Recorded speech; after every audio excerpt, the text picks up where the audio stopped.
आप सबको जय मसीह की गुड मॉर्निंग। मैं शालोम एक और नए दिन में आप में से हर एक का स्वागत करता हूँ। मैं आशा करता हूँ कि आप लोग सुरक्षित हैं और सेफ हैं और परमेश्वर का हाथ आप में से हर एक के साथ बना हुआ है। तो आइए हम लोग दिन को शुरू करेंगे। परमेश्वर के वचन में से हम लोग एक बात पढ़ेंगे। Proverbs 16:9 We can make our plans, but the Lord determines our steps. परमेश्वर का धन्यवाद देते हैं इस वचन के लिए। आज सुबह परमेश्वर हमको इस वचन के द्वारा इंकरेज करना चाहता है कि हम लोग शायद अपने प्लान्स बना सकते हैं, अपनी योजनाएं बना सकते हैं, पर जो उन प्लान को एग्जीक्यूट करने वाला है, जो हमारे स्टेप्स हैं उनको कंट्रोल करने वाला हमारा परमेश्वर पिता है। वही हमारे हर एक चीज़ को नियंत्रित करता है। तो चाहे हम कितने भी प्लान्स बना लें, पर अगर वो परमेश्वर की योजना के अनुसार नहीं है तो शायद वो चीज़ें हमारी लाइफ में नहीं होंगी। तो हम लोग अपने प्लान्स को परमेश्वर से पूछ के करें कि परमेश्वर ये मेरी लाइफ है, आप क्या चाहते हैं मेरी ज़िंदगी से। और जब हम ये चीज़ पूछ के करते हैं तो जो प्लान्स हमें परमेश्वर देता है वो हमेशा हमारी भलाई के लिए होते हैं और वो 100% हमारे लिए सक्सेसफुल होंगे। तो आइए हम लोग आगे बढ़ेंगे, सुनेंगे उसके बाद पढ़ेंगे हमारे मेन वचन में।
शक्तिमान तू ही है मेरे जीवन का संगीत, तू ही महान सर्वशक्तिमान, तू ही है मेरे जीवन का संगीत। हृदय के तार छेड़े झनकार, हृदय के तार छेड़े झनकार, तेरी आराधना है मधुर गीत। जीवन से मेरे तू महिमा पाए, एक ही कामना करूं, पाप क्षमा कर जीवन दे दे, दया की याचना करूं। हम प्रभु परमेश्वर को धन्यवाद देंगे आज की सुंदर सुबह के लिए जो परमेश्वर पिता ने आज हमारे जीवन में दी है। आज की सुबह की शुरुआत हम परमेश्वर के वचन से करें, ताकि ये वचन है जो हमें ताजगी देगा, ये वचन है जो हमें सामर्थ्य देगा, ये वचन है जो हमें आगे बढ़ाएगा। इससे पहले कि आज की डिवोशन में हम आगे बढ़ें, हम अपने मनों को तैयार करें और प्रभु परमेश्वर से आशीष मांगे, प्रार्थना करें। प्रेमी और दयावान परमेश्वर, हम आपके हृदय से आभारी हैं, आपके बड़े अनुग्रह के लिए, आपकी बड़ी दया के लिए, आपकी बड़ी सुरक्षा के लिए। प्रभु हम धन्यवादित हैं प्रभु, रात में आपने मीठा विश्राम हमें दिया, आपकी सुरक्षा हमें मिली, आपकी निकटता हमें मिली प्रभु, और आज का सुंदर दिन आपने दिया, इसके लिए धन्यवाद। हम आपके आभारी हैं प्रभु कि आपने हमें ये मौका प्रदान किया है कि एक दिन और देख पाए। प्रभु इस दिन में हमारी मदद करें, हमारे सारे भाई बहनों को जो आज हमारे साथ YouTube पर, Facebook पर जुड़े हुए प्रभु, हम उन सब के लिए आशीष को मांग लेते हैं। यीशु के नाम में सामर्थ्य है प्रभु। हम आपकी आत्मा को भेजते हैं प्रभु, और एक एक के लिए दुआ करते हैं प्रभु। एक एक पर आपके अनुग्रह की दृष्टि चाहते हैं, एक एक को अपने हाथों में ले प्रभु। हमारे भाई कैनत के लिए हम विशेष प्रार्थना करते हैं प्रभु जी, आपकी दया दृष्टि उन पर बनी रहे, आपका हाथ उन पर बना रहे।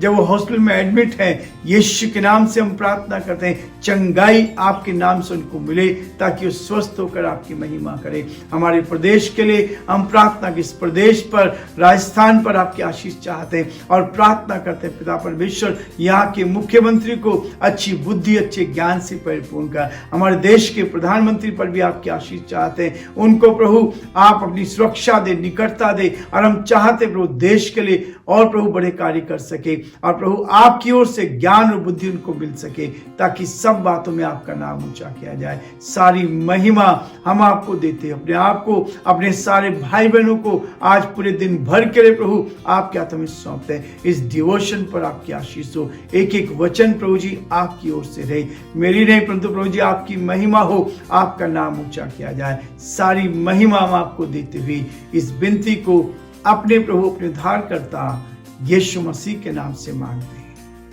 आमीन। आज फिर एक नए विषय को लेकर मैं आपके सामने हूं। प्रभु इस विषय के द्वारा हमें आशीष देगा और हम आगे बढ़ेंगे। आज एक ऐसा विषय है जो हमें उत्साह से भर देगा। वो है उत्साह, जोश, जील। एक ऐसी जील जो हमारे जीवन में रहे, एक ऐसा उत्साह जो हमें प्रोत्साहित करे, एक ऐसा जोश जो हमें ताजगी देता जाए। परमेश्वर के वचन में भजन संहिता उसका 69 चैप्टर और उसके कुछ पदों को मैं आपके सामने पढ़ना चाहता हूं। 9 और 10 पद को पढ़ूंगा। भजन संहिता 69 उसका 9 और 10 पद आपके सामने पढ़ूंगा। क्योंकि मैं तेरे भवन की धुन में जलते जलते भस्म हुआ, और जो निंदा वे तेरी करते हैं वही निंदा मुझको सहनी पड़ी। जब मैं रोकर और उपवास करके दुख उठाता था, तब उससे भी मेरी नाम धराई ही हुई है। परमेश्वर अपने इस वचन के पढ़े और सुने जाने पर आशीष दे, आमीन। प्रभु का वचन हमें प्रोत्साहन देता है, प्रभु का वचन हमें उत्साह देता है, परमेश्वर का वचन हमें जोश से भर देता है। एक नई जील हमारे अंदर आ जाती है, ताकि हम परमेश्वर के इस वचन को लेकर आगे बढ़े। उत्साह हमारे अंदर होना चाहिए। आज नया दिन मिला है, इसलिए उत्साह के साथ इस जीवन को व्यतीत करें। उत्साह, जोश हमारे अंदर रहना चाहिए, ताजगी हमारे अंदर रहनी चाहिए, फ्रेशनेस हमारे अंदर रहनी चाहिए, ताकि एक जील को लेकर, एक उत्साह को लेकर, एक जोश को लेकर हम आगे बढ़ सके। भजनकार यहाँ इस बात को कहता है, क्योंकि मैं तेरे भवन की धुन से जलते जलते भस्म हुआ हूं। परमेश्वर का वचन ये भी कहता है कि परमेश्वर के भवन की डेवड़ी पर एक दिन बिताना और संसार में अपने 1000 दिन बिताए हैं, वो उससे कहीं बहुमूल्य है। उसके भवन की धुन हमें लगनी चाहिए, उत्साह के साथ, उमंग के साथ, और जो निंदा वे तेरी करते हैं वही निंदा मुझको सहनी पड़ती है। परमेश्वर की निंदा करने वाला उत्साह परमेश्वर हमारे जीवन में भरता है, ताकि हम हर रोज एक नए उत्साह के साथ, एक नए जोश के साथ, एक नए उमंग के साथ आगे बढ़ सके। नए नियम में भी इस बात को बताया गया है। यूहन्ना उसका 2 अध्याय और उसके 17 पद में, यूहन्ना उसका 2 अध्याय 17 पद में कहता है, तब उसके चेलों को स्मरण आया कि लिखा है, तेरे घर की धुन मुझे खा जाएगी। एक उत्साह के साथ हम परमेश्वर की महिमा करें, एक उत्साह के साथ हम परमेश्वर की जय जयकार करें, एक उत्साह के साथ उसके वचन को अपने हृदय में बसा ले, एक उत्साह के साथ उसके वचन से नई ताजगी लेकर हम जीवन में आगे बढ़ते जाएं। प्रियो, आज की सुबह प्रभु मुझे और आपको इस बात के लिए उभारता है, इस बात के लिए प्रेरित करता है कि दूसरों को भले कार्य करने में उस्काना है। दूसरे लोगों को भले कार्यों के लिए आगे बढ़ाना है, ताकि उनको उत्साह मिले, ताकि वो और अधिक दूसरों के लिए कर सके। एक ऐसा प्रोत्साहन उनको दे, एक ऐसा उत्साह उनके अंदर भर दे, उनको उस्काना है ताकि वो उत्साह के साथ, जोश के साथ एक जील को लेकर जीवन में आगे बढ़ते जाए। और इसलिए परमेश्वर का वचन हमें इस बात के लिए प्रेरित करता जाता है, ताकि हम उसके साथ एक नए उत्साह को लेकर, एक नए जोश को लेकर जीवन में आगे बढ़कर बहुतों को आत्मिक उन्नति की ओर ले जा सके। दूसरा कुरिन्थियों का 7 अध्याय, दूसरा कुरिन्थियों का 9 अध्याय और उसके 2 पद को हम पढ़ेंगे। दूसरा कुरिन्थियों उसका 9 अध्याय और उसके 2 पद में पौलुस कहता है, देखिए, क्योंकि मैं तुम्हारे मन की तैयारी को जानता हूं, जिसके कारण मैं तुम्हारे विषय में मकिदुनिया वासियों के सामने घमंड दिखाता हूं कि अखाया के लोग 1 वर्ष से तैयार हुए और तुम्हारे उत्साह ने और बहुतों को भी उभारा है। हमारे अंदर एक ऐसा उत्साह हो, पौलुस इस बात को कह रहा है कि एक उत्साह मेरे अंदर होना चाहिए, हमारे अंदर होना चाहिए, ताकि आप दूसरों को प्रोत्साहित कर सके, दूसरों को और अधिक जोश दिला सके।